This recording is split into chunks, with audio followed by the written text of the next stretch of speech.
And welcome back to Farmstead MTG. So this match is filmed by Ole Rustad. He was so kind to bring his camera and put up a feature table. So that means we have 2 feature tables at this tournament. So that means twice as many videos for you guys. So very nice. And you can check Ole Rustad out on Twitch. His name is Baldricus. And let's take a look at some decks. And this is the first deck. This is, the pilot is Ole Rustad.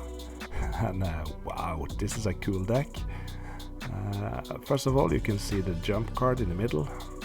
So Ole is the defending champion. So he made a pretty cool spicy list featuring the jump card. But there's so much thing going on here. Okay, first we can some combos. You have the moat, so creatures without flying can't attack, and you have the gravity spare, which says that all creatures with flying lose flying. So that's a combo. In addition, you have the Ali from Cairo. So as long as Ali from Cairo is in play, you can't get lower than 1 life. And to protect him, you have the anti-magic aura, which is an enchantment. So then the Ali can be target of instant sorcery and enchantment spells. You have the stone giant. He's a 3/4 creature, and you can tap it to throw creatures. So he can give other creatures flying. So he is throwing them. So he can, for example, throw the troll, and the troll has regenerate, so it survives. Another thing, you have the, I'm just taking a look at my note, Ashmod's battle gear. There's an artifact that can give a creature +2, -2. So it lowers the toughness, and that's good when it comes to throwing. And you can also use the battle gear on Old Man of the Sea. So the Old Man can take control of creatures with power 2 or less. But if you use the battle gear, he gets 4 power. So that's a neat combo as well. You also have some Goblin Balloon Brigade. You have Bloodlust, which also lowered the toughness.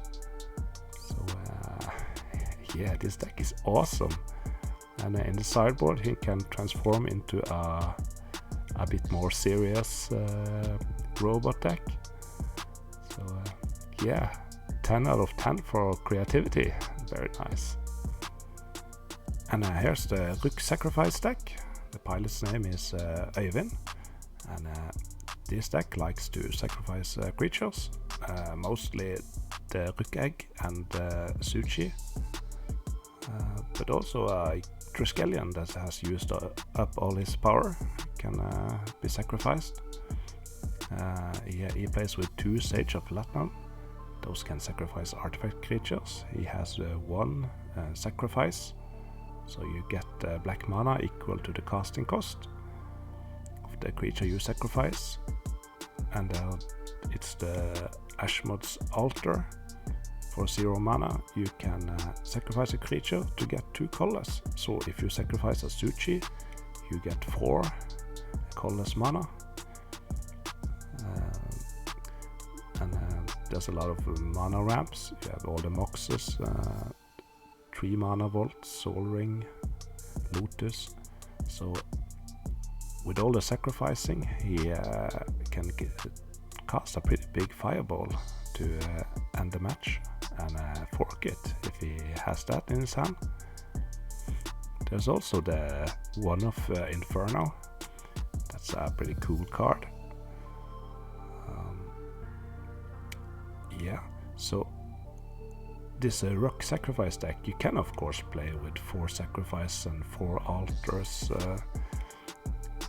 and 4 Diamond Valley, but then the deck gets a bit clunky. So as always, it's better to just put in some good cards mixed up with the spicy cards. So I think this deck is perfectly balanced. Some spicy cards and a lot of good cards. So that was the deck techs. Let's get down to the match. Game number 1. You have Ole to the left and Øyvind to the right. Øyvind is on the play. He starts out with a Tundra and a Mox Emerald. And cast a Mana Vault. And 4 mana for a Suchi. So turn 1 Suchi. That's an excellent start. So let's see what Ole can do with this. Volcanic Island. Yes, very nice. Put the dices closer to the camera. Mox Sapphire. And a Black Lotus. So he's sacrificing the Black Lotus for 3 mana. Looks like he has some choices. He goes for the Utten Troll. So that's a 2/2 creature that can be regenerated for 1 red. So he can block and regen. And that's a recall from Øyvind. Always a good card. And around C. And he passed the turn. Attacks for 2. Time Walk.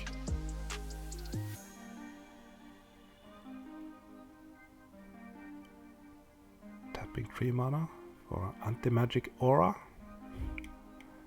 Of course, that's a card that's not often seen, so Øyvind has to read it. So the troll can't be target of instant, sorcery and enchantment.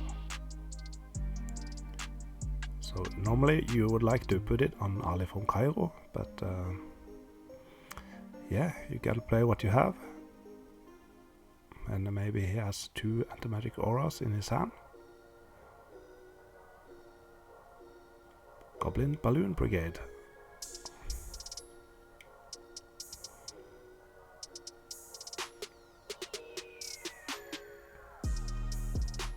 So he's untapping his Mana Vault.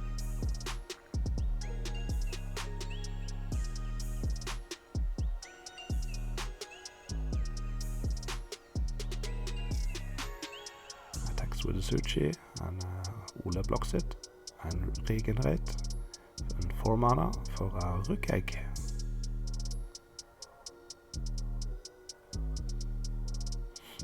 So now the troll can hold back the Suchi and he can attack with his Goblin Balloon Brigade. And here's the Stone Giant.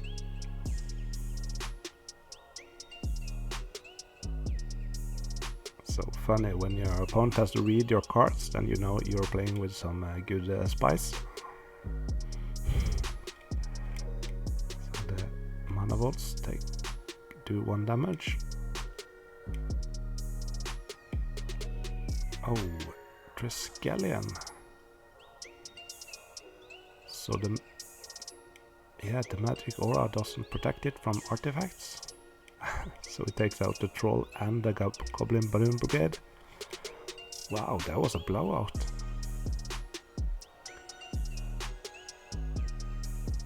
It's going to be hard to come back from that. And here's the Ali.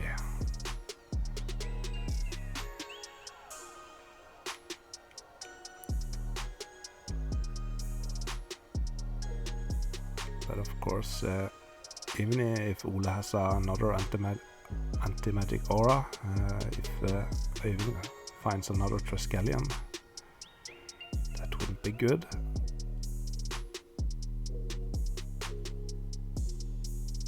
So he attacks with the Suchi, and as long as Ali from Cairo is in play, he can't get lower than 1 life. 4 mana for another Suchi.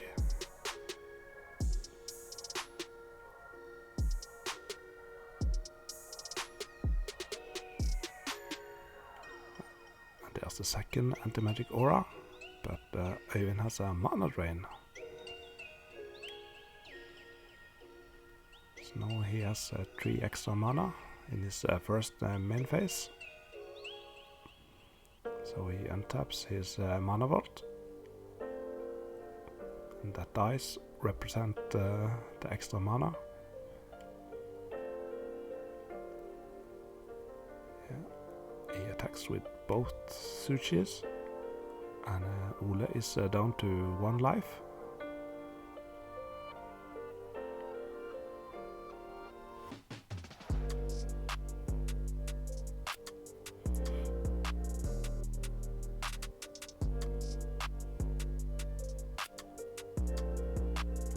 Another stone giant.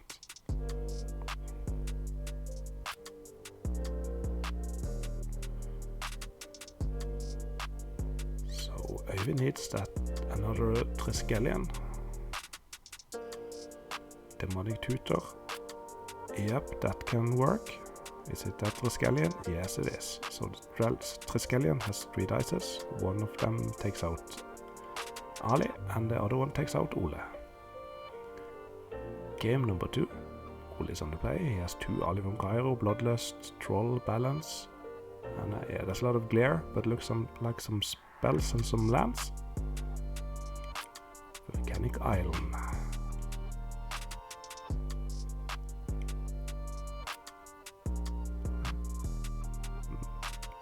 Volcanic Island and 2 Moxes. And a City of Brass.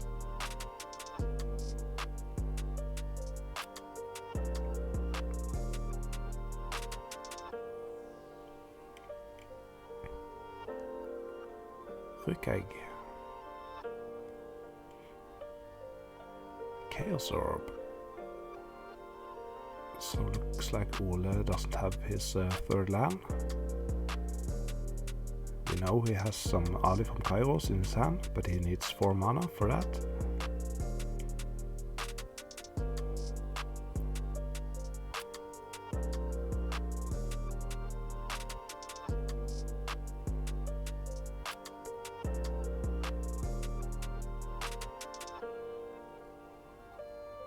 Black Lotus. 6 mana for a Triskelion. The MVP of this match. There's his 3rd land.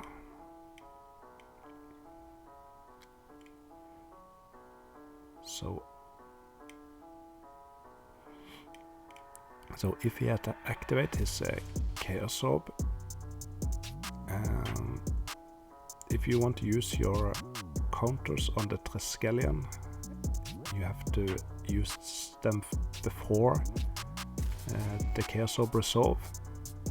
So here he's activating it, but he doesn't have to choose target yet. So if he uses his Triskelion counters, Ole can just target another thing. But he uses them, and he casts a Boomerang.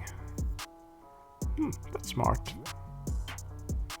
So now he only has the Rukh-Sac, but of course Ole could have targeted one of Øyvind's land.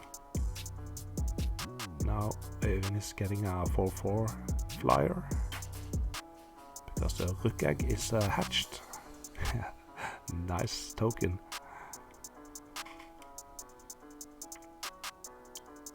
I wonder why he didn't target one of Øyvind's land.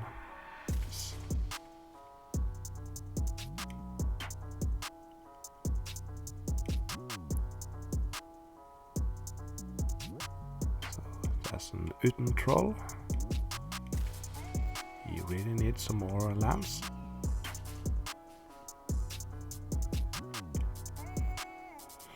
Attacks for 4, puts Ole down to 11.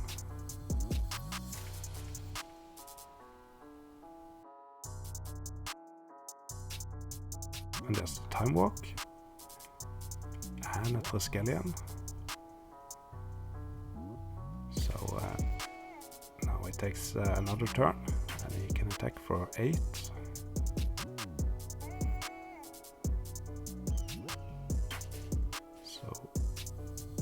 shoots the troll, attacks for 5. No, attacks for 6 and a fireball for 5. That's GG. So Øyvind won 2-0, and Ole's spicy deck didn't quite get there. But let's see if there's any more matches from him through this tournament. So that was it from me today. Bye bye.